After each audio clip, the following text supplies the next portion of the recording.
L'époque Edo. Durant cette période, à la fin du XVIe siècle, Tokugawa Ieyasu s'apprête à devenir le nouvel empereur du Japon. Pour établir sa base militaire, un petit village de pêcheurs nommé Edo, l'estuaire en japonais, fut choisi. Par opposition à Kyoto, l'empereur Meiji renomma le petit village en Tokyo, capitale de l'Est. Elle est l'agglomération la plus peuplée au monde avec ses 43 millions d'habitants. Dans cette jungle urbaine, des petites salles de jeux clandestines voyaient le jour. Des développeurs, des étudiants, des salariés, certains d'entre eux lâchent leurs activités pour se lancer pleinement dans l'aventure. Mais voilà, la roue libre est finie et le gouvernement oblige les établissements à passer une licence de restaurateur. C'est à ce moment-là que les salles d'arcade que nous connaissons tous et toutes voient le jour. Le milieu se professionnalise. Les années 80, c'est là où l'évolution du jeu vidéo prend une tournure inattendue et va marquer le monde du jeu vidéo pour toujours.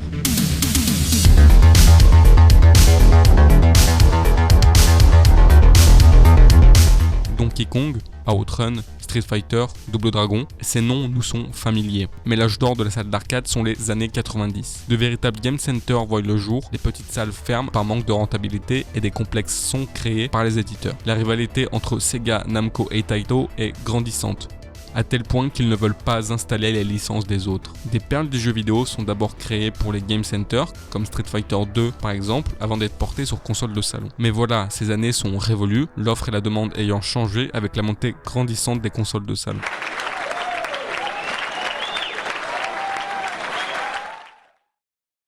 Et pour voir ce phénomène, quoi de mieux que de se rendre à Akihabara, quartier iconique de Tokyo dédié à l'électronique, aux jeux vidéo et à la culture populaire.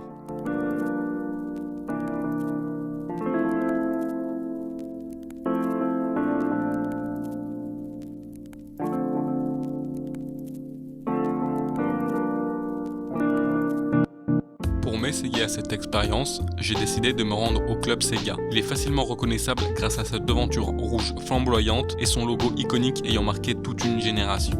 Au premier étage se trouvent les UFO Catchers. Ces machines à pince avec une pince qui n'attrape pas et j'ai personnellement dépensé beaucoup trop d'argent pour finalement ne rien avoir. Nous pouvons y attraper toutes sortes de choses, les peluches de vos licences favorites et du moment comme One Piece, Dragon Ball, Demon Slayer, Idolmaster et d'autres moins connus par chez nous. L'intérêt principal est d'attraper des produits dérivés exclusifs qui se vendent par la suite à prix d'or pour certains. Ensuite vient l'étage des jeux de rythme et c'est pour moi tout ce qui fait le charme de ces centres du divertissement.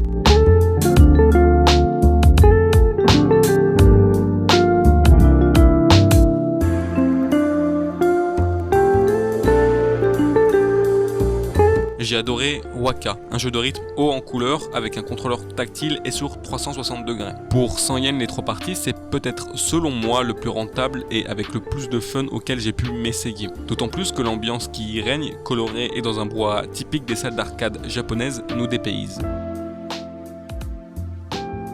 Mais le jeu m'ayant le plus impressionné, c'est Dance Rush, le successeur de Dance Dance Revolution. Je pense qu'au moins une fois, une vidéo de ce jeu est passée dans votre fil d'actualité. Le jeu est simple. Vous avez devant vous un écran vous indiquant la chorégraphie à faire sur le tapis de danse, avec un système de high score vous poussant à vous dépasser, à battre vos adversaires et ainsi rejouer en dépensant vos pièces de 100 yens. Pour moi, le plus emblématique de tous reste Taiko no Tatsujin. Il a même été porté sur diverses consoles de salon comme la Wii, le Nintendo Switch ou encore PlayStation 4. Le concept est plutôt simple, vous avez devant vous un tambour, 2 baguettes en main et vous devez frapper en rythme ce dernier. Le principal attrait que nous puissions avoir pour les jeux de rythme étant le divertissement immédiat que nous avons, la facile compréhension des commandes et la courbe de difficulté assez intuitive. Après quelques parties seulement, j'ai réussi un full combo W1S sur le jeu Waka. Car oui, dans certains jeux, les commandes ne sont pas forcément claires. Vous perdez assez rapidement et donc votre argent avant d'avoir pu faire quoi que ce soit. Cette frustration pousse à arrêter pour certains, mais aussi à continuer pour d'autres. Le fun, la frustration et la compétition est le modèle économique des game centers pour nous donner l'envie de continuer et de revenir. À un autre étage, nous pouvons aussi y trouver les simulateurs de course, à moto, en voiture, à mecha ou dans la peau de Mario. Mario Kart en simulateur, c'est quelque chose à essayer. Le fun est présent, mais vous n'échapperez pas au lynchage de la part de l'intelligence artificielle ou de vos adversaires. Le contrôle est tout bonnement satisfaisant, d'autant plus que Nintendo a fait le chemin inverse, transporter son jeu de console de salon sur borne d'arcade, et non l'inverse. Ça nous offre une autre façon de jouer, un autre gameplay et de redécouvrir un jeu qui a traversé les générations. Un autre simulateur iconique des salles d'arcade est Initial D. Il nous offre la possibilité de se fondre dans la peau de ces coureurs clandestins du Japon des années 90, driftant dans les montagnes japonaises. Sur l'île artificielle d'Odaiba dans la baie de Tokyo, nous pouvons y trouver un simulateur sur VR1 doté des carcasses de voitures emblématiques de la série. Mais pour moi, le jeu m'ayant le plus impressionné étant Starwing Paradox, édité par Square Enix. Un simulateur de robots géants, ce jeu nous prouve l'attrait toujours présent pour les éditeurs. D'autant plus par le soin apporté à ce jeu, que ce soit par le biais des animations réalisées par le studio d'animation Sunrise, ou encore le soin apporté aux détails. À l'étage du dessus, nous y trouvons les bornes d'arcade dédiées aux jeux de cartes. Vous devez acheter les cartes physiques pour ensuite pouvoir jouer sur ces bornes, bien que souvent il y ait des cartes mises à disposition si vous voulez vous y essayer. Nous pouvons y trouver un jeu de football, des jeux de rythme comme Love Live, le désormais célèbre Dragon Ball Heroes ou encore un jeu Pokémon. Bien souvent, aux mêmes étages se trouvent les jeux de stratégie, des RPG comme Sword Art Online, des Beat'em All, voire même un Battle Royale JoJo's Bizarre Adventure. Au dernier étage de ce club Sega se trouvent toutes sortes de jeux, un stand de tir à air comprimé, un jeu de basket, des baby-foot, du air hockey, des pulikula, une sorte de cabine photo, de la VR ou voire même encore l'ancêtre du jeu vidéo, Pong d'Atari. Bien évidemment les inimitables jeux de combat. Le dernier en vogue est un jeu Gundam que nous pouvons retrouver dans toutes les salles d'arcade. Mais une question reste en suspens. Qui joue à tous ces jeux? Qui vient dépenser son temps et son argent dans ces salles d'arcade? À qui s'adresse cet temple du divertissement? Pour répondre à cette question, il nous faut revenir en arrière, de quelques dizaines d'années. À cette période précise, le monde du jeu vidéo était encore en pleine construction. Toutes les grandes entreprises du secteur n'étaient pas aussi puissantes et hégémoniques qu'aujourd'hui. À cette époque, les joueurs étaient principalement de jeunes adolescents, et les développeurs étaient de jeunes hommes fans d'électronique. Que ce soit en Occident ou ici, au pays du soleil levant. Tous ces jeux de combat, jeux de tir ou que sais-je encore étaient principalement adressés à un jeune public masculin.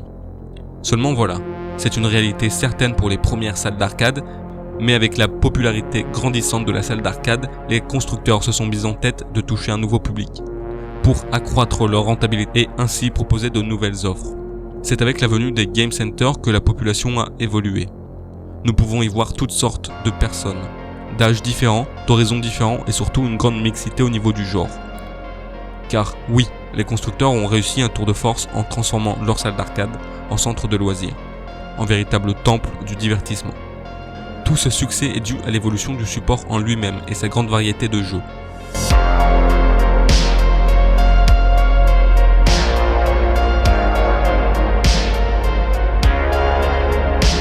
L'accessibilité est le nouveau maître mot, le modèle économique n'est plus la frustration poussant à mettre frénétiquement des pièces dans la borne d'arcade, car cela n'est réservé qu'à une élite. Maintenant, tout le monde peut jouer, tout le monde peut comprendre en un rien de temps le jeu qui se présente devant nos yeux.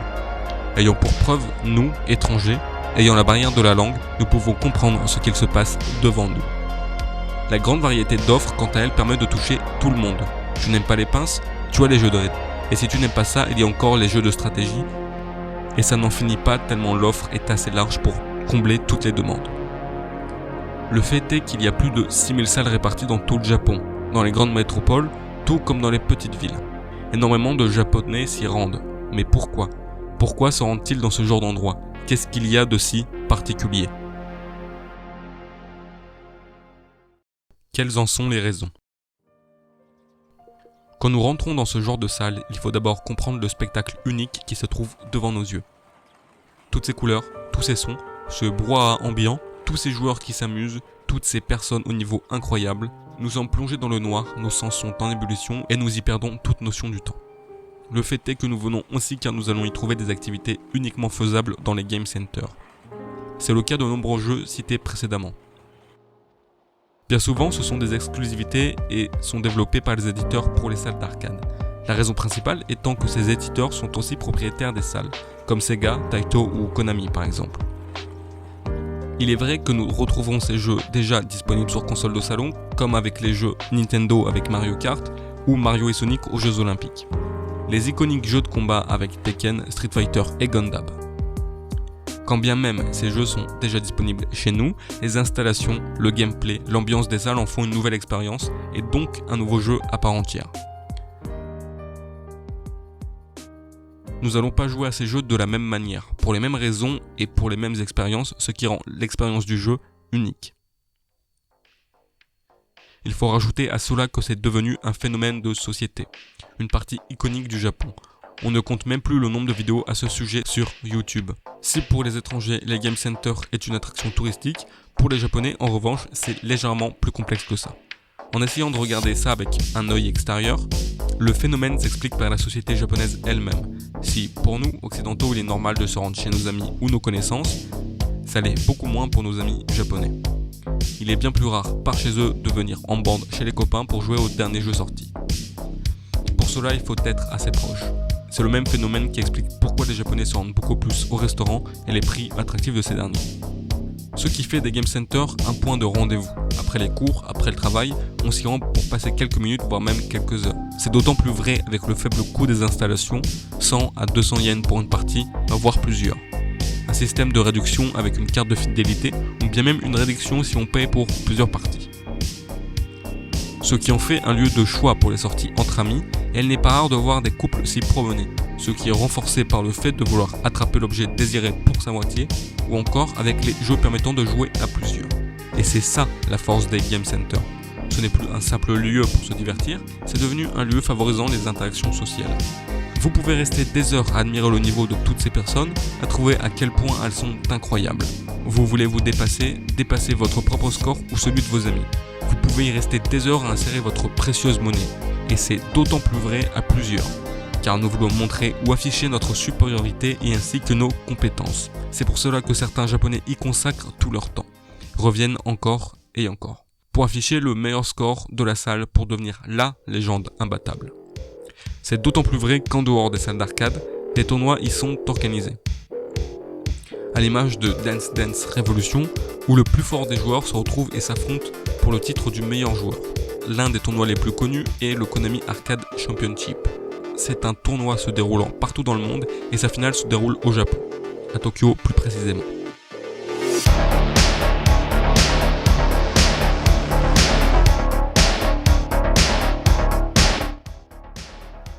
Les jeux sont abordables pour tout le monde, mais beaucoup plus difficiles à maîtriser, surtout dans les plus grands niveaux de difficulté, ce qui favorise l'interaction entre les joueurs, l'implication et l'effort de ces derniers. Pour illustrer ce fait, de nombreux forums ont vu le jour ainsi que des communautés s'y sont formées. Le revers de la médaille. L'aspect social des Game Center y est très fort, de nombreuses rencontres s'y font, parfois des rivalités et des amitiés y naissent et c'est un lieu de rendez-vous incontournable. Cependant, une réalité coexiste, une réalité un peu moins glorieuse, et les éditeurs profitent de cette réalité. En effet, une raison qui en explique la fréquentation de ces lieux est la dure réalité de la société japonaise. Dure, frustrante, sévère, où chaque individu doit garder une façade et tout intérioriser. Pour de nombreux Japonais, ces Game Centers sont de véritables exutoires. Certains y vont de temps en temps et d'autres tous les jours, en dépensant une fortune dans les bornes d'arcade. Et une fois autant de temps investi, il est bien plus difficile d'en sortir, et cela crée une véritable addiction. Tout est fait pour que les joueurs restent le plus longtemps possible, d'où le fait de perte de notion du temps. C'est une variable essentielle pour que les clients puissent rester le plus longtemps possible. Effectivement, c'est aussi une mécanique utilisée pour les jeux vidéo sur console de salon ou sur nos jeux PC. La différence ici, et qui n'est pas des moindres, chaque partie étant monétisée en plus d'un coût d'entrée sur les machines. En effet, en général, pour jouer une partie, nous devons payer 200 yens. Cependant, pour y rejouer, une partie supplémentaire, vous ne devez payer que 100 yens, voire des essais supplémentaires si vous y mettez une pièce de 500 yens. Utiliser les problèmes des uns et user de manipulation pour faire rester le consommateur est une chose répandue dans le domaine du jeu vidéo et dans le marketing plus en général. Mais c'est encore plus vrai avec les Game Center. En effet, vous pouvez aller dans un club Sega, un Taito ou encore aller chez Konami, mais ils ont besoin de la plus grande offre possible au risque de perdre un client. Et donc, ils se doivent d'avoir les machines de la concurrence dans leur salle, et donc rapporter un peu moins d'argent. Et si on ajoute à ça le coût des machines, de leur entretien et celui de la salle, peut-on leur en vouloir ? Les éditeurs n'ont plus le choix de ce modèle économique. Ils sont obligés de se réinventer de jour en jour, le plus souvent possible, car les salles d'arcade sont sur une pente descendante, bref, sur le déclin. Le déclin des salles d'arcade. Au début des années 2000, au pays du soleil levant, nous ne comptions pas moins de 14 000 salles d'arcade à travers tout le pays.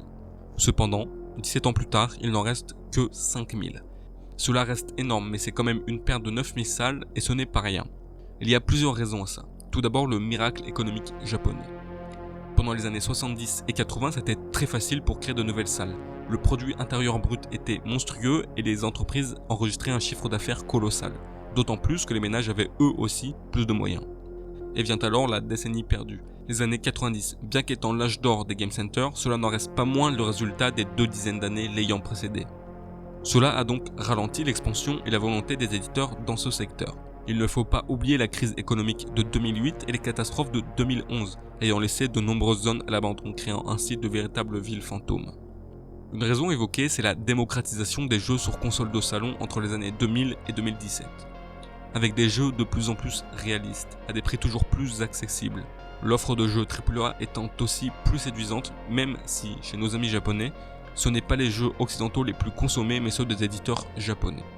Et par chez nous, une bonne partie de la ludothèque japonaise n'est pas présente car elle répond à un marché spécifique. Avec l'explosion et le succès de la PlayStation 1 et 2, les éditeurs ont vu une opportunité plus attractive. Le jeu mobile. Dans les années 2010, avec l'arrivée des smartphones, une nouvelle façon de jouer et de consommer est arrivée sur le sol nippon. Une aubaine pour les éditeurs.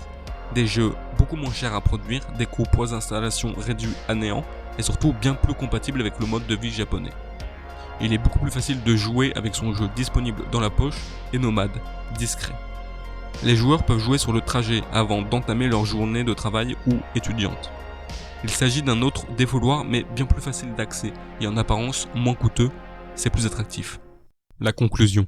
La salle d'arcade reste un lieu et un divertissement de choix pour le public japonais. L'aspect social et communautaire y reste important, c'est un divertissement qui serait difficilement amputable au marché japonais et cela reste une bonne vitrine pour les éditeurs de jeux vidéo. Il y a une grande offre unique et attractive qui est endémique à ces centres du divertissement, que vous retrouverez nulle part ailleurs. Il existe des dérives et des conséquences sur les joueurs, mais cela reste vrai pour toute activité. Est-ce que cela reste moins pardonnable dans le milieu du jeu vidéo? Je ne pense pas. Bien que sur le déclin, les salles d'arcade savent se renouveler et les années 2020 seront sous la bannière du jeu vidéo en réalité virtuelle. C'est un marché qui plaît de plus en plus et qui arrive à séduire un grand nombre de joueurs. Le public japonais y sera d'autant plus ravi car ça répond à une de leurs problématiques. Le manque de place, de disponibilité dans les foyers car un grand nombre de logements sont de taille réduite. D'autant plus que la VR s'inscrit dans la continuité et la complexité des salles d'arcade japonaises.